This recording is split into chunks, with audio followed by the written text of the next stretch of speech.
मैं colonel Sophia Qureshi और मेरे साथ विंग कमांडर व्योमिका सिंह आज आपको 6 से 7 मई 2025 की रात 1:05 से 1:30 बजे के बीच भारतीय सशस्त्र बलों द्वारा अंजाम दिए गए ऑपरेशन सिंदूर के बारे में जानकारी देंगे।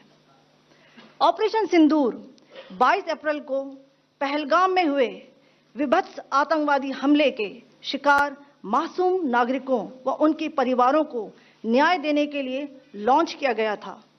इस कार्रवाई में 9 टेररिस्ट कैंप्स को टारगेट किया गया और पूरी तरह से इसे बर्बाद किया गया। पाकिस्तान में पिछले 3 दशकों से टेरर इंफ्रास्ट्रक्चर का निर्माण हो रहा है। इसमें recruitment, indoctrination centres, training areas व लॉन्च पैड शामिल थे, जो पाकिस्तान और पाक अधिकृत जम्मू कश्मीर POJK दोनों में फैले हैं। Operation Sindoor was launched by Indian Armed Forces to deliver justice to the victims of Pahalgam terror attack and their families. 9 terrorist camps were targeted and successfully destroyed. Over the last 3 decades, Pakistan has systematically built terror infrastructure. It is a complex web of recruitment and indoctrination centers, training areas for initial and refresher courses, and launch pads for handlers. These camps are located both in Pakistan as well as Pakistan-occupied Jammu and Kashmir areas.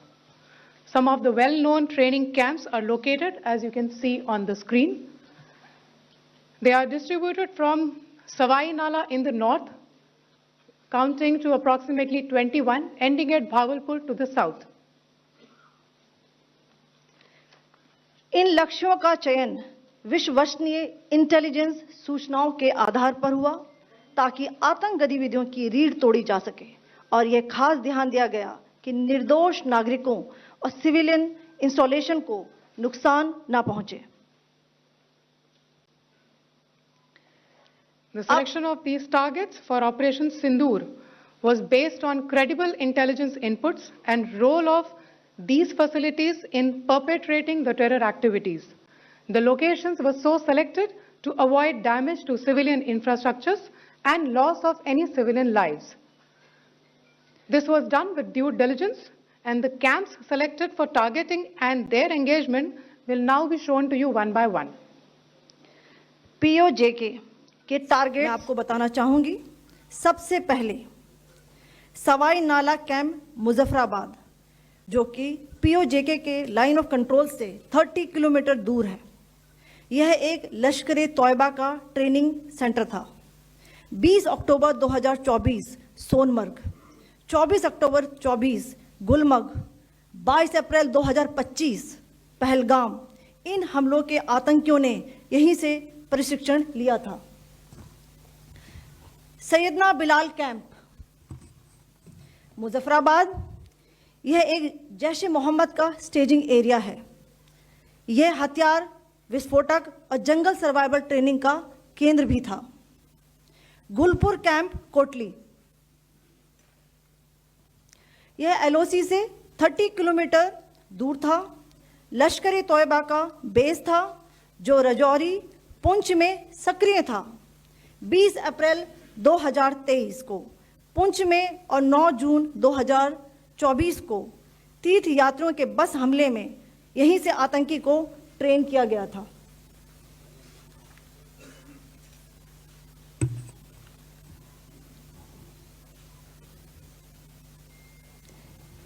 Barnala camp बिम्बर, यह LOC से 9 kilometre दूर है। यहाँ पर हथियार, handling, IED व जंगल survival का प्रशिक्षण केंद्र था। अब्बास कैंप कोटली,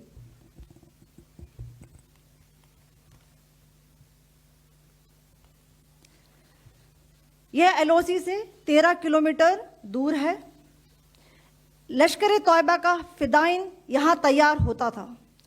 इसकी कैपेसिटी 15 टेररिस्ट को ट्रेन करने की थी।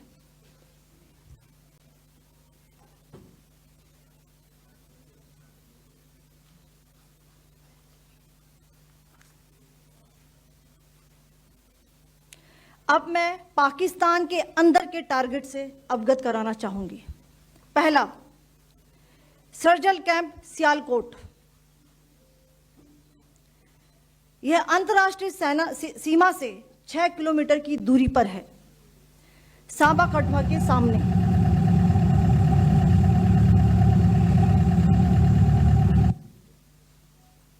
मार्च 2025 में जम्मू एंड कश्मीर पुलिस के 4 जवानों को की जो हत्या की गई थी, उन आतंकवादियों को इसी जगह पर ट्रेन किया गया था। दूसरा, महमूना जाया कैंप सियालकोट। यह 18 से 12 किलोमीटर आईबी से दूर था। हिजबुल मुजाहिदीन का बहुत बड़ा कैंप था। यह कठुआ जम्मू क्षेत्र में आतंक फैलाने का नियंत्रण केंद्र था। पठानकोट एयरफोर्स बेस पर किया गया हमला भी इसी कैंप से प्लान और डायरेक्ट किया गया था। मरकज ताइबा मुरीद के, यह आईबी से 18 से 25 किलोमीटर दूरी पर है। 2008 के मुंबई हमले के आतंकी भी यहीं से प्रशिक्षित हुए थे। अजमल कसब व डेविड हेडली भी यहां ट्रेन हुए थे।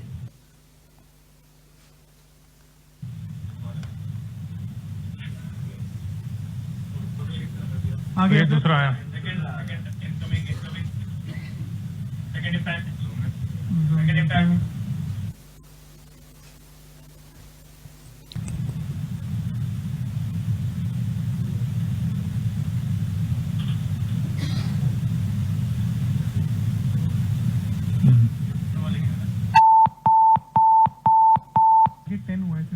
टारगेट 10 हुआ, एंक्लोजर सेम ही है। 7 it is hit the target. हाँ हाँ।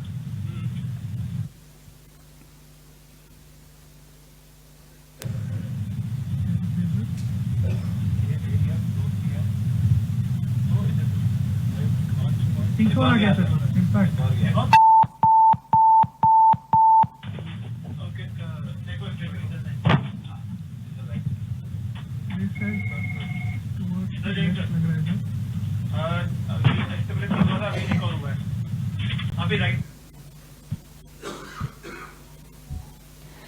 मरकज सुभान अल्लाह भावलपुर, यह इंटरनेशनल बाउंड्री से 100 किलोमीटर दूर है। जैश ए मोहम्मद का मुख्यालय था। यहाँ पर रिक्रूटमेंट, ट्रेनिंग व इंडॉक्ट्रिनेशन का केंद्र भी था। शीर्ष आतंकी अक्सर यहाँ आते थे।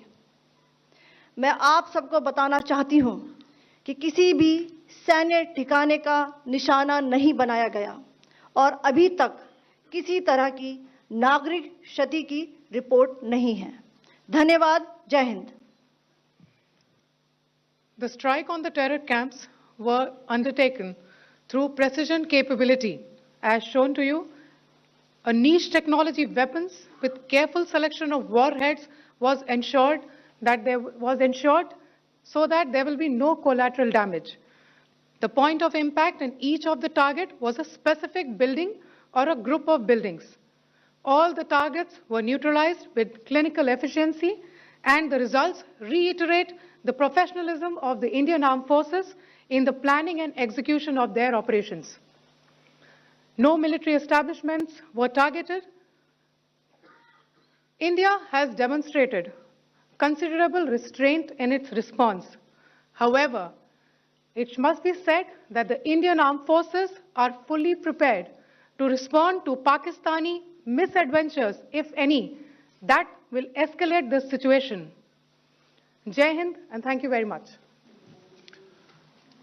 Ladies and gentlemen, friends in the media, I ask your indulgence today in view of the fact that this is still an evolving situation. We will therefore not be able to take questions and answers today, but we will come back for more updates and more briefings shortly. Thank you all very much for joining us this morning. Thank you. Jai Hind.